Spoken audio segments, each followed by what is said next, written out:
Very good evening student, कैसे हो आप सब। होप करती हूँ आप लोग बहुत अच्छे होंगे। और आज हम बात करने वाले हैं इग्नू से जो स्टूडेंट एमए कर रहे हिस्ट्री में और जो फर्स्ट ईयर में एनरोल है, तो उनके असाइनमेंट आ चुके हैं। और मैं यहाँ पे इस वीडियो में जो एमए हिस्ट्री के जो स्टूडेंट है और जिनका कोर्स कोड है MHI 104, जिसका नाम है political structure in India through the ages. अब इसका जो असाइनमेंट का सॉल्यूशन है, मैं इस सब्जेक्ट का मैं असाइनमेंट सॉल्यूशन डिस्कस करने वाली हूँ इस वीडियो में। अगर आपको प्रॉपर इसकी पीडीएफ चाहिए तो आप हमारे गिवन कॉन्टैक्ट नंबर पे मैसेज कर सकते हैं, आपको पीडीएफ मिल जाएंगे। और अगर आप हमारे टेलीग्राम चैनल से कनेक्टेड नहीं हैं तो उसका लिंक डिस्क्रिप्शन में गिवन है, आप वहां पर जाइए और ज्वाइन हो जाइए। किसी भी तरीके का अगर कोई आपके पास डाउट है तो आप कमेंट में जरूर लिखें। यहाँ पे मैं आपके साथ एमए हिस्ट्री के जो फर्स्ट ईयर के स्टूडेंट है उनके असाइनमेंट सॉल्यूशन को डिस्कस करने वाली हूँ। आप आंसर को मॉडिफाई भी करके लिख सकते हैं एंड ये आप पे डिपेंड करता है कि आपको आंसर किस तरीके से लिखने हैं। ठीक है, मैं आपको आंसर पैटर्न यहाँ पे शो कर रही हूँ और आपको ध्यान से देखना है। आपको जो करना है, 10 क्वेश्चंस गिवन होंगे, आपको कोई 5 क्वेश्चन ही अटेम्प्ट करना है। यहाँ पे इस चीज का ध्यान रखना कि आपके जो क्वेश्चन पेपर है उसमें दो पार्ट दिए गए हैं, part A and part B. ठीक है, और हर एक पार्ट से यहाँ पे लिखा भी हुआ है कि दो भागों में है, डिवाइड है। और प्रत्येक पार्ट से कम दो क्वेश्चन आपको अटेंड करने हैं, कम से कम दो करना, मैक्सिमम तीन, क्योंकि टोटल आपको 5 ही करने हैं। और इसकी जो वर्ड लिमिट है वो 500 में लिखना है। ठीक है, सभी के अंक जो है, प्रश्नों के जो अंक है वो समान है। टोटल आपका ये 100 मार्क्स का है। ओके, और इसका असाइनमेंट का जो वेटेज होता है वो 30% का होता है, काफी इंपॉर्टेंट है आपके फाइनल मार्क्स के लिए भी। ओके, तो ये आपके क्वेश्चन है, आप यहाँ पे देख सकते हो। हाँ, और ये जो क्वेश्चन है ना, ये पेपर में भी आ जाते हैं, ये इतना इंपॉर्टेंट होता है, ये पेपर में भी आ जाते हैं। ठीक है, तो फर्स्ट क्वेश्चन क्या कहता है, सातवाहन राज्य पर लेख लिखना है। आपको किस पे लिखना है, सातवाहन। सातवाहन क्या है, जो एक राजवंश था प्राचीन भारत में मौर्य साम्राज्य के पतन के बाद। ये दक्कन और जो मध्य भारत में उस टाइम पे ये आया था। तो इन्हें पुराणों में ना आंध्र भी कहा गया है, इन्हें क्या कहा गया, आंध्र भी कहा गया है। क्योंकि ये जो है ना, इनका जो मुख्यतः ये पहली शताब्दी में ईसा पूर्व से लेके तीसरी शताब्दी ईस्वी तक इनका काल जो है वो माना जाता है। तो इसकी उत्पत्ति के बारे में आपको बताना होगा। ठीक है, इसकी जो राज्य भौगोलिक सीमा है, राजधानी है, जो सातवाहन राज्य का जो राजनीतिक केंद्र था, ठीक है, कौन सा था, महाराष्ट्र में था, तो गोदावरी नदी के जो तट है वहां तक वो, उसका जो प्रशासनिक स्ट्रक्चर था वहां तक वो फैला हुआ था। तो ये सारा आपको यहाँ पे बताना होगा।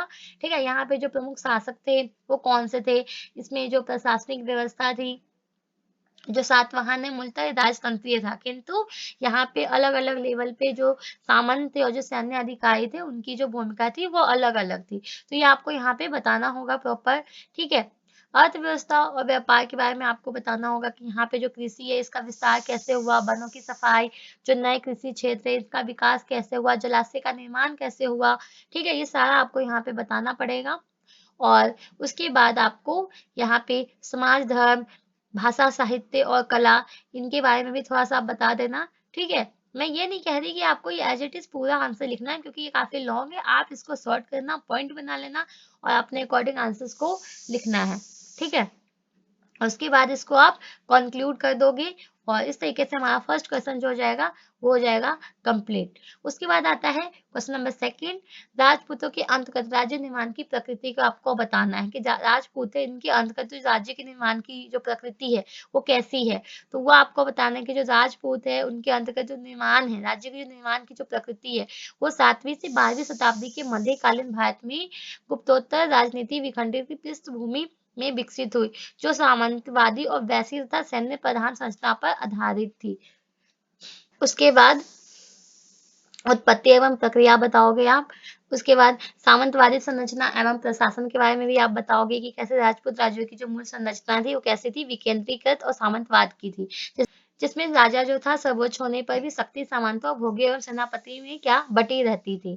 ठीक है, तो ये आप बताओगे। फिर उसके बाद जैसे सैन्य, धार्मिक, आर्थिक आयाम बताओगे, फिर निष्कर्ष बता दोगे और इस तरीके से क्वेश्चन सेकंड हमारा कंप्लीट हो जाएगा।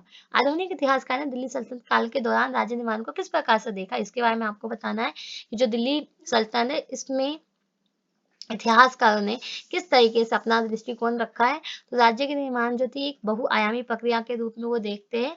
जैसे पहले तुर्की इस्लाम शासन के अंतर्गत भारतीय उपमहाद्वीप में केंद्रीकरण, फिर सामंतवाद, फिर संस्कृति संलयन पे आधारित थी ये।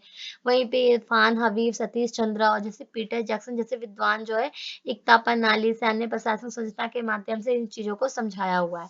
फिर उसके बाद मार्क्सवादी दृष्टिकोण के बारे में बताओगे, जो इरफान हबीब है और सतीश चंद्र है, इनका क्या पॉइंट ऑफ व्यू है, ठीक है। फिर संरचनावादी एवं प्रशासनिक दृष्टिकोण के बारे में बताओगे। फिर सांस्कृतिक और तुलनात्मक दृष्टिकोण, सईद एवं पीटर का जैक्सन, यहाँ ना स्पेस होगा, ठीक है।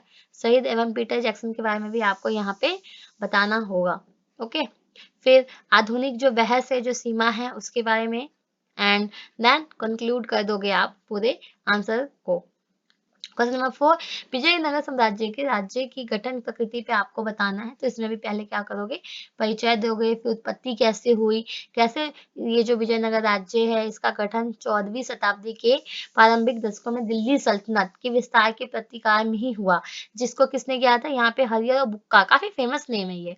इन्होंने विदुर संस्थान के अधीन होकर प्रारंभिक शक्ति अर्जित की थी और हम्पी को राजधानी बनाया था इन्होंने, ठीक है। तो इसको आप प्रॉपर लिखना, अच्छे से लिखा हुआ है पर इसको थोड़ा मॉडिफाई भी कर लेना क्योंकि ये आंसर्स काफी लेंथी है, तो आप अपने अकॉर्डिंग लिखना। वैसे आपके जो आंसर है वो मैक्सिमम 5 पेज में लिख लेना, ठीक है।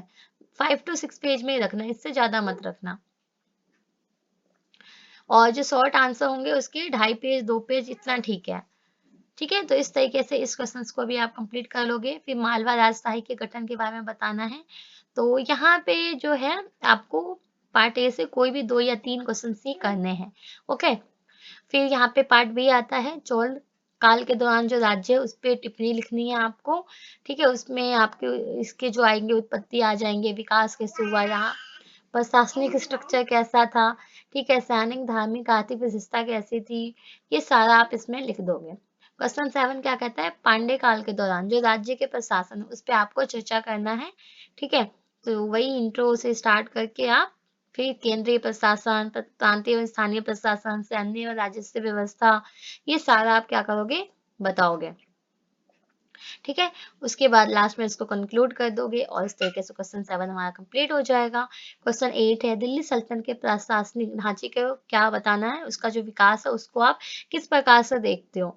तो उसके बारे में आपको बताना है कि जो दिल्ली सल्तनत है, जैसे टाइम पीरियड था वो 1206 से लेकर 1526 तक रहा, ठीक है। और इसमें हम एकता प्रथा, सैन्य गुलामी, बाजार नियंत्रण चिन्हित भी हमने बहुत सारी चीजें हमने यहाँ पर देखी थी।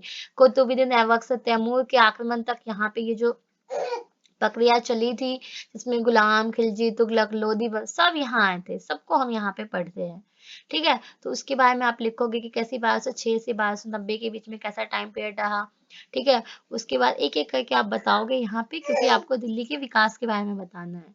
फिर इसका निष्कर्ष लिखोगे और फिर क्वेश्चन नंबर 9 कहता है औपनिवेशिक वन नीति की प्रकृति पे आपको टिप्पणी करना है। तो यहाँ औपनिवेशिक जो वन नीति है, जो ब्रिटिश राज की योजना थी, जंगलों को अपना बनाकर लकड़ी और कमाई के लिए वो क्या करती थी, इस्तेमाल करते। इसका मेन जो पर्पस था जैसे रेलवे, जहाज और व्यापार के लिए क्या करना, लकड़ियों को जुटाना, ना कि लोगों को यहाँ पे पर्यावरण की रक्षा के लिए। तो कैसे 1865 का यहाँ पे पहला कानून बना, जिसने जंगलों को सरकारी संपत्ति घोषित कर दिया। 1878 1878 के कानून ने जंगलों को 3 भागों में बांटा था, ठीक है। एक तो था आरक्षित, एक था संरक्षित और दूसरा था ग्राम वन। मतलब आरक्षित वाले में ये था, ये ना पूरी तरीके से बैन थे, और संरक्षित में ना कुछ नियम थे, और ग्राम वन जो थे वो गांव वासियों के लिए थे।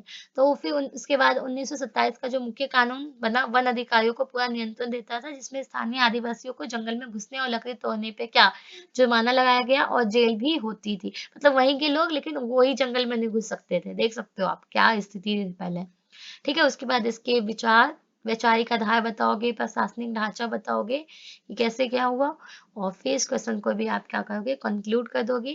फिर क्वेश्चन 10, ठीक है, इसमें से आप चॉइस है, आपको अपने अकॉर्डिंग कोई भी 5 क्वेश्चन अटेम्प्ट करने हैं। और ठीक है, मिलते हैं नेक्स्ट वीडियो में और नेक्स्ट टॉपिक के साथ। तो इस तरीके से आप असाइनमेंट बना लेना, क्योंकि असाइनमेंट आपके लिए बहुत इंपॉर्टेंट है। और ठीक है।